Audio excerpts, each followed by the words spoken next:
Hi again, I'm continuing a sonnet a day, inspired by Patrick Stewart's reading of a Shakespearean sonnet each day. This is a gospel sonnet by Ralph Erskine. We're now in chapter 2, the manner of a sinner's divorce from the law in a work of humiliation and his marriage to the Lord Jesus Christ, or the way how a sinner comes to be a believer. Section 1 of a law work and the workings of legal pride under it. I hope you enjoy. So proud's the bride, so backwardly disposed. How then shall ever the happy match be closed? Kind grace the tumults of her heart must quell, and draw her heavenward by the gates of hell. The bridegroom's father makes by his Holy Spirit his stern command with her stiff conscience meet, to dash her pride and show her utmost need. Pursues for double debts with awful dread. He makes her former husband's frightful ghost appear and damn her as a bankrupt lost. With curses, threats, and Sinai thunderclaps, her lofty tower of legal boasting saps. These humbling storms, in high or low degrees, heaven's majesty will measure as he please. But still he makes the fiery law at least pronounce its awful sentence in her breasts, till through the law convict of being lost, she hopeless to the law gives up the ghost, which now in rigor comes full debt to crave, but in closed prison casts, but not to save. For now 'tis weak and can't, through our default, its greatest votaries of life exalt. But well it can command with fire and flame, and to the lowest pit of ruin damn. Thus doth it, by commission from above, deal with the bride when heaven would court her love. Lo! Now she startles at the Sinai trump, which throws her soul into a dismal dump.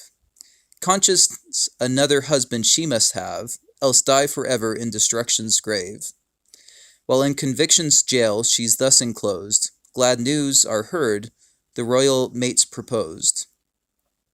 And now the scornful bride's inverted stir is raking fear he scorned to match with her. She dreads his fury and despairs that he will ever wed so vile a wretch as she.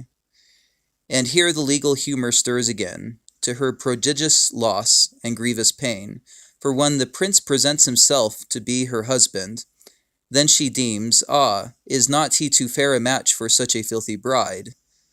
Unconscious that the thought bewrays her pride, even pride of merit, pride of righteousness, expecting heaven should love her for her dress, unmindful how the fall her face did stain, and made her but a black unlovely swain, her whole primeval beauty quite defaced, and to the rank of fiends her form debased, without disfigured and defiled within, incapable of anything but sin.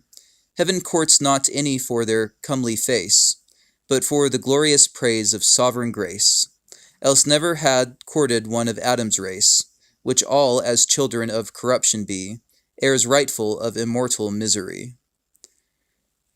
Yet here the bride employs her foolish wit, for this bright match her ugly form to fit, to daub her features o'er with legal paint, that with a grace she may herself present.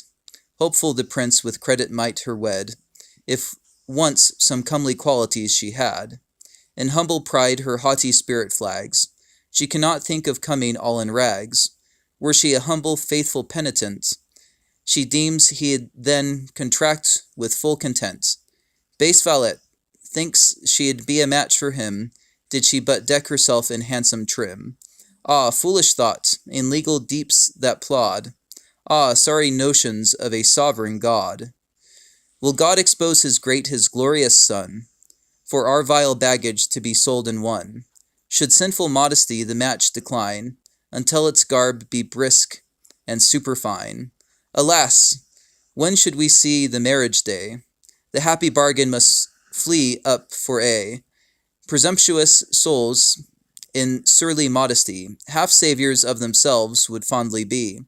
Then hopeful, the other half their due will fall. Disdain to be in Jesus' debt for all. Vainly they first would wash themselves, and then address the fountain to be washed more clean. First heal themselves, and then expect the balm. Many slightly cure their sudden qualm. They heal their conscience with a tear or prayer, and seek no other Christ, but perish there. O sinners, search the house and see the thief. that spoils thy Saviour's crown, thy soul's relief, the hid but heinous sin of unbelief. Who can possess a quality that's good, till first he come to Jesus' cleansing blood? The power that draws the bride will also show unto her by the way her hellish hue, as void of every virtue to command, and full of every vice that will offend, till sovereign grace the sullen bride shall catch. She'll never fit herself for such a match. Most qualified they are in heaven to dwell, who see themselves most qualified for hell. And ere the bride can drink salvation's cup, kind heaven must reach to hell to lift her up. For no decorum ever about her found, is she beloved, but on a nobler ground. Jehovah's love is like his nature, free, nor must his creature challenge his decree. But lo, at sovereign grace's footstool creep, whose ways are searchless and his judgments deep. Yet grace's suit meets with resistance rude, from haughty souls, for lack of innate good to recommend them. Thus the backward bride affronts her suitor with her modest pride. Black hatred for his offered love repays, pride under mask of modesty displays. In part would save herself, hence saucy soul rejects the matchless mate, would save in whole. I'll see you next time, Lord willing.